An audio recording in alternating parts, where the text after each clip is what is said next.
Radio Publique Africaine.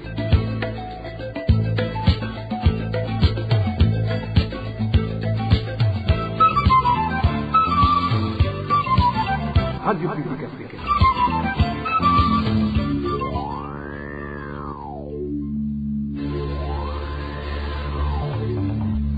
C'est le moment de suivre le journal parlé en français. À la présentation, Nadège Ilakose.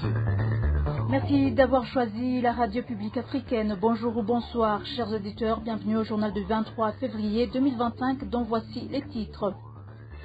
Un enfant a été assassiné par son père ce samedi en province de Cibitoke.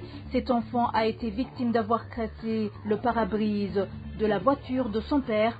Les habitants dénoncent ce crime et déplorent l'inaction de la justice face à cette tuerie, car c'est la deuxième fois que cet homme tue son enfant, mais qui n'a jamais été inquiété. Dans cette même province de Cibitoke, l'administrateur de la commune Mabayi a pris la décision de chasser les filles et les femmes non originaires de Mabayi qui travaillent dans les cabarets se trouvant dans cette commune. Et en province d'Ongozi, les agriculteurs sont préoccupés par le manque de fertilisants alors qu'ils ont déjà payé la somme d'argent exigée. C'est au moment où ils sont actuellement appelés à payer le solde pour les fertilisants de la saison culturelle B. Voilà pour le sommaire. Dans quelques secondes, le développement de ces titres.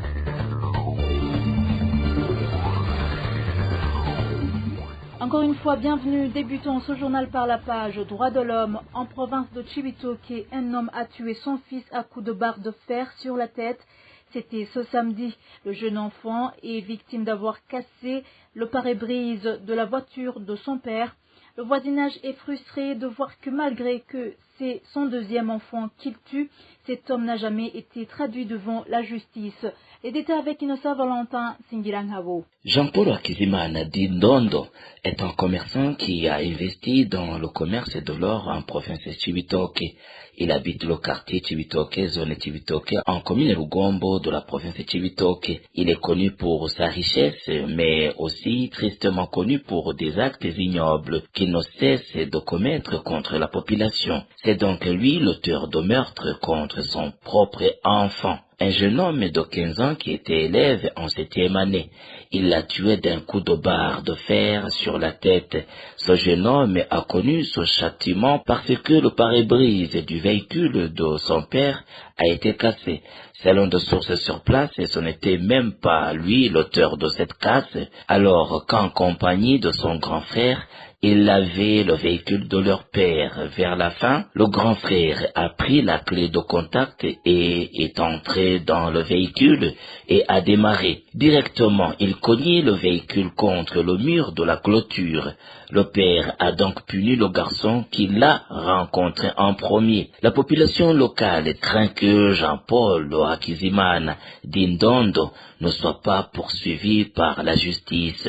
Selon des sources sur place, il y a 15 ans, cet homme d'affaires avait aussi tué un autre de ses enfants, mais n'avait pas été inquiété. Mais cette fois-ci, Jean-Paul Akizimana, procureur à Cibitoke d'Indondo, a été déjà arrêté. Merci Innocent Valentin Singirangabo. Toujours en parlant droits de l'homme, un détenu est mort dans la matinée de ce dimanche dans la prison centrale de Gitega. Les autres détenus accusent le directeur de cette prison d'avoir négligé l'appel au secours qu'ils lui ont lancé. Dani Claire, Ilatkoumba. Il s'appelait Ndiokubgayo Innocent, ce prisonnier de la prison centrale de Gitega, qui est mort dans la matinée de ce dimanche vers 5 heures du matin. Alors qu'il était en bonne santé durant toute la journée, Ndiokubgayo Innocent a attrapé une maladie vers 1 heure du matin de ce dimanche 23 février. Ces co-détenus en ont informé les représentants qui, à son tour, a appelé le directeur de la prison pour qu'il intervienne. Il n'aurait pas pris au sérieux cette alerte. Quand un prisonnier tombe malade la nuit, on en informe le général. À son tour, il appelle le directeur de la prison. Le directeur vient à la prison avec un infirmier qui s'occupe du malade. Mais s'il s'avère que la situation est grave, on amène directement le malade à l'hôpital. Mais le directeur actuel, lui, a répondu au général qu'il faudra attendre le matin pour qu'il puisse s'occuper du malade. Les prisonniers parlent de négligence de la part du directeur de prison. À l'époque de la directrice Josiane, elle venait vite dans la prison, même pour une malade, même pour un prisonnier qui souffrait des maux de tête. Elle venait avec un infirmier et s'occupait vite du cas. Mais le directeur actuel, lui, s'en fout. Vraiment, pour ce cas, nous nous plaignons contre lui. Pour ces prisonniers, c'est inconcevable qu'ils n'aiment pas intervenir lors de telle alerte, alors qu'ils habitent à un pas de la prison. Ce qui est étonnant, c'est de voir un homme, en plus un colonel qui habite juste nez à nez avec la prison, manquer à venir aider un prisonnier, alors qu'il a non seulement le véhicule de service, mais également son propre véhicule. À propos, la rédaction de la RPA n'a pas encore pu joindre Ndouaye Salomé, directeur de la prison de Gitega. Merci Dani Claire, Ilat Koumba. Et en page gouvernance, l'administrateur de la commune Mabaye en province de Cibitoke a pris la mesure de chasser les filles et les femmes non originaires de Mabaye qui travaillent dans les cabarets se trouvant dans cette commune. Malgré qu'il n'a pas été clair sur les vraies motivations de cette mesure, cet administrateur de la commune de Mabaye leur a demandé de quitter cette commune dans les meilleurs délais. Les détails avec Dine Karondo. Il est strictement interdit d'embaucher dans un bar toutes filles et femmes non natives de la commune Mabaye. C'est une mesure prise par l'administrateur de cette commune. Il précise que c'est pour réduire l'arrivée massive de ces femmes et filles demandeuses du travail dans les bistrots de cette commune. Autre chose, selon toujours l'administrateur, est banni chaque présence de toute femme non accompagnée par son mari dans un bar au-delà de 20 heures. Il ajoute qu'il n'est pas permis pour toutes ces femmes de louer une maison dans cette commune. Par conséquent, elle est obligée de retourner dans leur commune d'origine. Outrepasser cette mesure sera considéré comme un crime.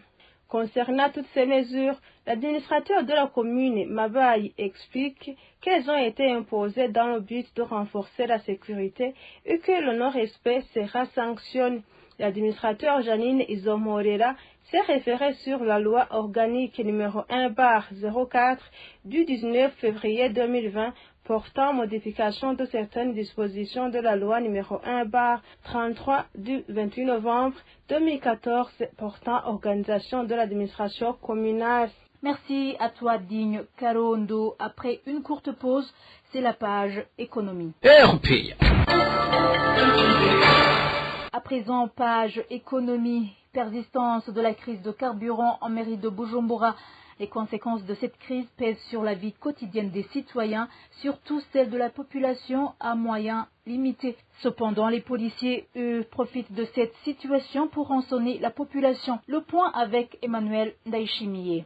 C'est difficile de trouver du carburant dans différents coins de Bujumbura, la capitale économique Burundi. De longues files de véhicules s'observent quasi quotidiennement sur les lieux des stations-service. Pour chaque station-service servie en carburant, la distribution dirait le temps de la rosée. Une distribution qui, pour la plupart des fois, est jugée inéquitable.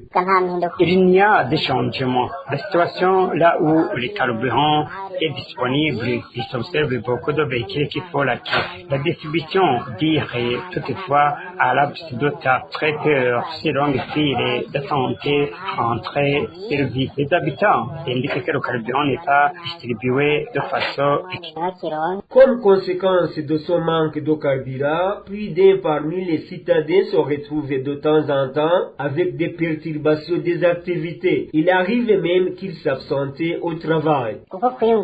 Suite à cette crise, on connaît des difficultés à nous déplacer. C'est même deux fois l'impossible de se déplacer pour aller aux activités quotidiennes. Pour celles qui comptent y aller, coûte que coûte, le coût est élevé. C'est la même chose pour les élèves.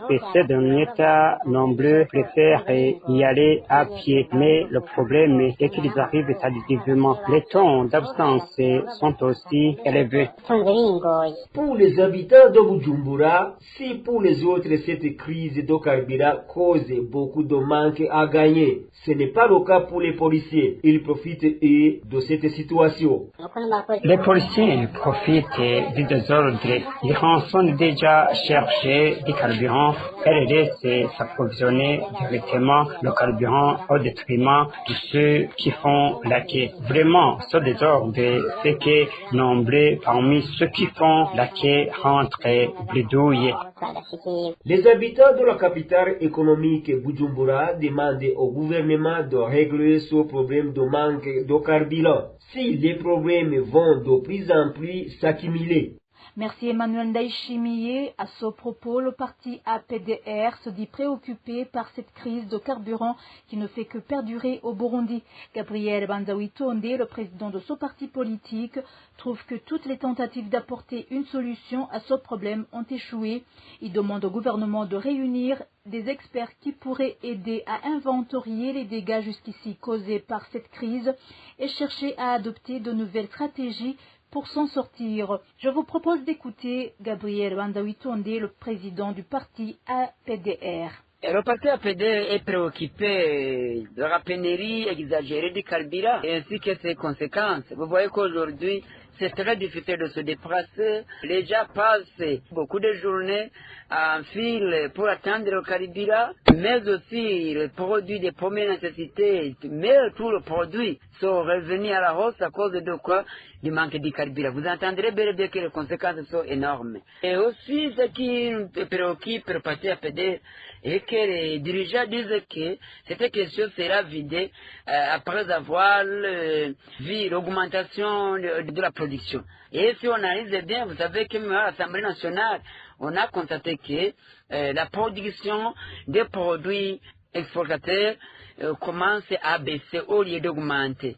Alors, c'est une crainte qui nous montre que l'espoir n'est pas là. Si on dit qu'on va attendre l'augmentation de la production, alors que la production des produits exportateurs continue à baisser, vous entendrez que nous entrons dans des espoirs total. Et c'est pourquoi le parti APD demande, surtout au gouvernement, de voir d'autres moyens pour trouver la solution face à cette pénurie. Et toutefois, en connaissant qu'il y a des conséquences énormes et néfastes pour la vie de la population. Dans ce cas, nous demandons au gouvernement de voir si possible de chercher plusieurs partenaires, mais aussi les investisseurs qui peuvent investir dans le domaine pétrolier. C'était Gabriel Banzawi Tonde, le président du parti APDR. Dernier dossier de ce journal avec la page agriculture. Certains agriculteurs de la province d'Ongozi disent être préoccupés par le manque d'engrais chimiques alors qu'ils ont déjà payé la somme d'argent exigée. La situation se présente ainsi au moment où le ministère ayant l'agriculture dans ses attributions a dernièrement sorti un communiqué appelant les agriculteurs de payer le solde pour les fertilisants de la saison culturelle B 2025. Reportage signé Emmanuel Nyungeko. En date du 17 février 2025, le ministre de l'Agriculture, Élevage et Environnement a sorti un communiqué qui appelle la population agricole de payer le solde pour avoir accès aux engrais et chauds à un prix abordable pour la saison culturelle 2025B. Selon ce document signé par le ministre Prosper Dodico, dont la RPA a pu se procurer une copie, le paiement de cet argent se fera pendant une période d'un mois entre le 13 février et le 13 mars 2025. Dans l'entretemps, certains agriculteurs de la province d'Ongozi disent qu'ils n'ont pas encore reçu les engrais alors qu'ils ont déjà payé la somme d'argent exigée.